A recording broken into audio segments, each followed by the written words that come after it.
আসসালামু আলাইকুম এভরিওয়ান, সবাই কেমন আছেন? আশা করি ভালো আছেন। যে বা যারা আমার এই ভিডিওটি দেখতেছেন সবাইকে অনেক ধন্যবাদ। তো আজকে যে বিষয়ে কথা বলবো তা হলো মানুষ সম্পর্কে কিছু কথা। 1 নাম্বার, কিছু মানুষ এমন আছে যারা দেখায় এক, করে আরেক, উম, মনে ভাবে একটা, করে আরেকটা। মানুষ এমন কেন হয়? সব সময় একরকম থাকতে পারে না। মন যেমন, বাহিরে তো এমন হওয়া উচিত। শুধু স্বার্থের জন্য নিজেকে পরিবর্তন করা, স্বার্থ শেষ, রূপ আরেক জাত।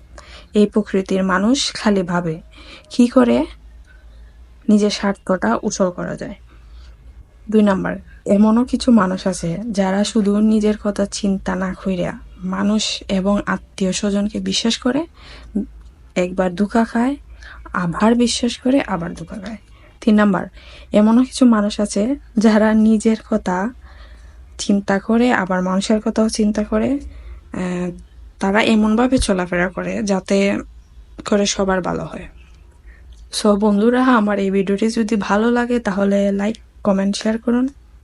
আমার চ্যানেলটাকে সাবস্ক্রাইব করুন।